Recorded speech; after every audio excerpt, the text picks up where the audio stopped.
я устроила этой орхидее большой стресс. То есть корни все время были в каком-то влажном грунте, а сейчас она будет стоять в пустой вазе. Как же ее поливать в этом случае? Как ее удобрять в этом случае? Что вообще нужно с ней делать, когда она находится без грунта, без воды?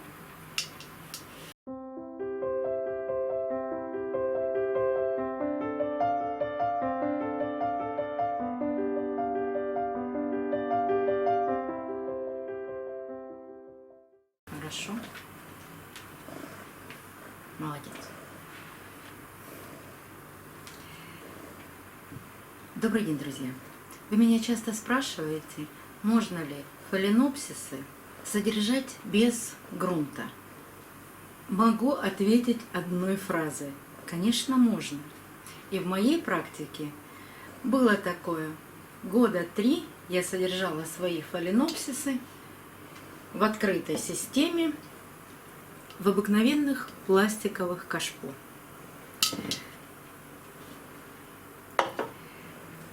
И даже об этом уже рассказывала. Но для меня это несколько неудобно. Когда у вас 10 орхидей, да почему нет? А когда их более 350, сложновато. Как, впрочем, сложновато и вообще содержать такое количество орхидей. Давайте разберем, какие преимущества и какие неудобства в содержании орхидей без грунта. Мы же с вами прекрасно знаем, что вандовые орхидеи, большую ванду показывать не буду, а покажу вам маленькую вандовую орхидею, они всегда содержатся без грунта. Их даже можно содержать без каких-то стеклянных ваз, просто подвешивать в корзинках. У них корни как раз рассчитаны на то, что будут поливаться ночью, естественным путем, когда есть роса, когда идет дождь, когда туман.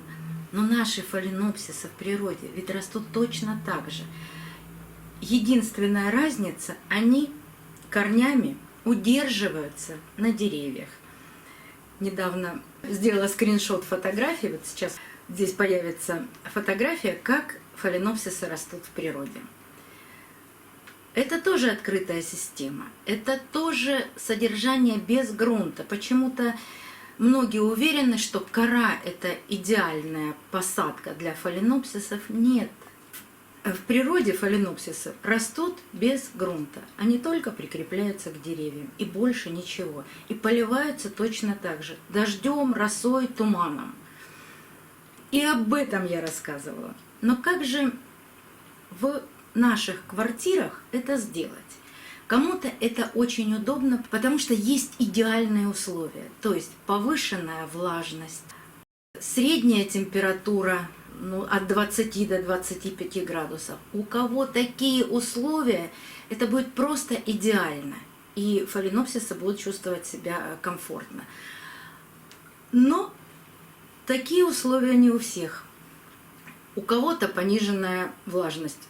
У меня, например, влажность в квартире 25-35%. Определенная сложность. Зимой всегда включено центральное отопление.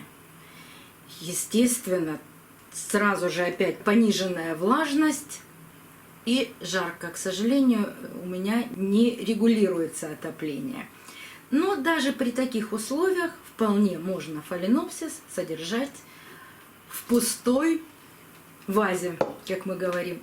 И сейчас именно для вас, для моих подписчиков, я сделаю эксперимент. Я разберу одну орхидею, поставлю ее вот в эту вазу, и мы за ней понаблюдаем. Я это все прекрасно знаю, как это будет происходить. Сема лежать.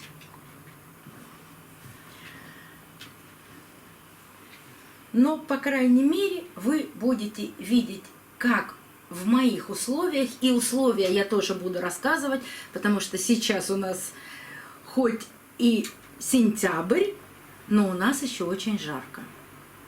И работают сплит-системы. Сплит-системы всегда вытягивают влагу не только из комнаты, но и из корней орхидей. Сейчас разберу орхидею, поставлю и расскажу, как буду за ней ухаживать. Потому что уход немного будет отличаться. Орхидею взяла не самую идеальную. Вы знаете, даже не могу сказать, когда она куплена. Потому что у меня на ней написано Orange стандарт, то есть это оранжевая стандартная орхидея. Вот забыла, к сожалению, что это такое. Но раз купила, значит красивая. Орхидея начала расти, у нее есть корни, у нее растет лист. В горшке есть корни, но их не так много, как хотелось бы. И вот такую среднестатистическую орхидею мы разберем и поставим в пустую емкость.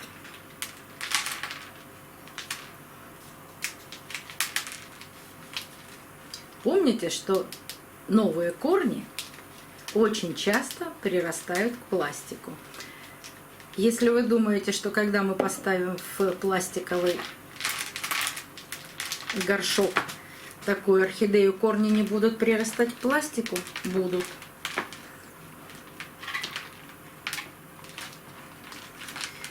У меня даже те орхидеи, которые стоят ближе к стене, к обоям, если корень вот так поднимается по обоям, очень часто прирастают и к обоям. К виниловым обоям. Да, им все равно к каким прирастать.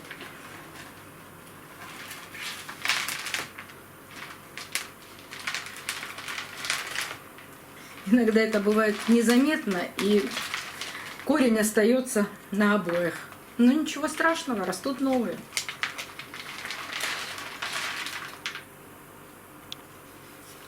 Надписей на горшке нет. Корни совершенно не в идеальном состоянии. Торфяной стакан убираю.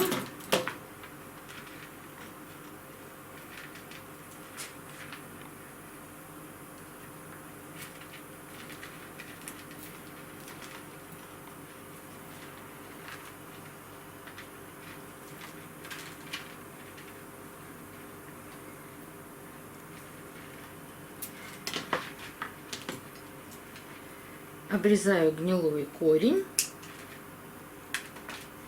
Ну вот видите, совсем не идеальная орхидея. Промою корни под проточной водой, уберу по возможности весь грунт, и я думаю, что в это кашпо орхидея поместится. Убрала весь грунт от корней орхидеи, и вот что осталось.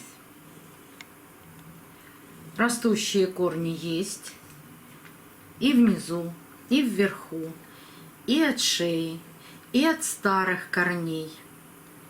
И вот теперь такую орхидею помещаю в вазу. Так, как всегда, при любой посадке, и будем считать, что это тоже посадка, все корни направляю в горшок.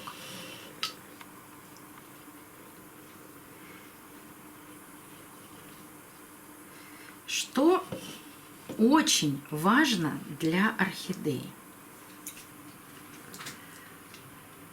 Когда мы ставим орхидею в пустой горшок, нам важно, чтобы орхидея в горшке не шаталась.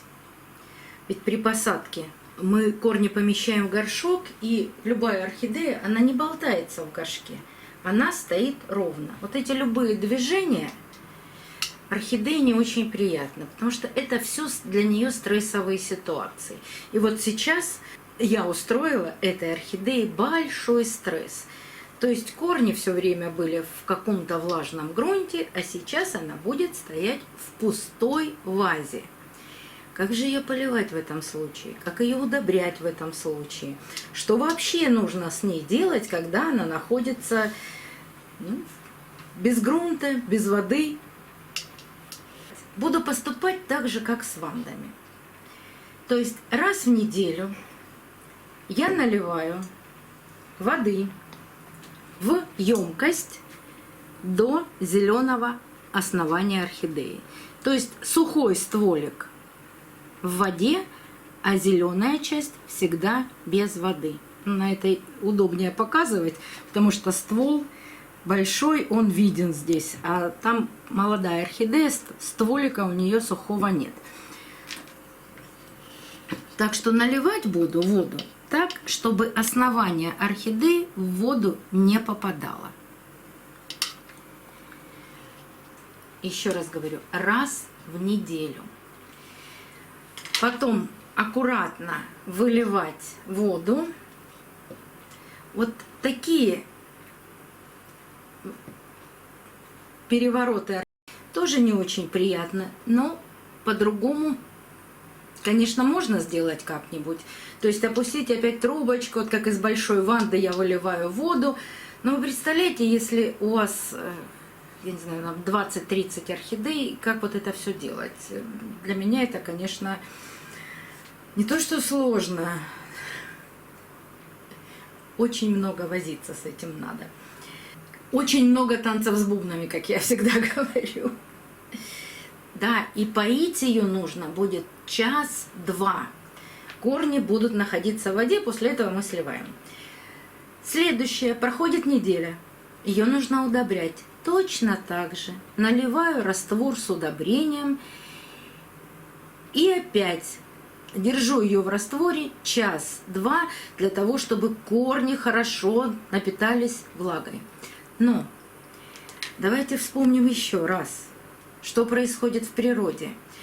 Никто орхидею по 2 часа не замачивает. Я не имею в виду, когда идет дождь. Дождь может идти и 5 часов, и корни, конечно, наполнятся водой. Но когда нет дождя, а есть только туман или роса, это происходит утром, ранним утром.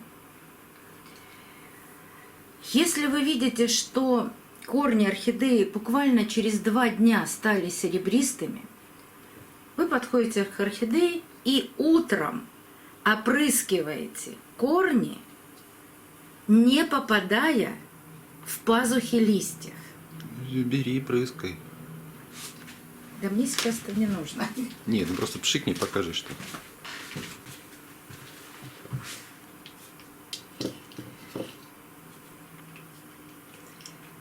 Обратите внимание, как я держу опрыскиватель. В сторону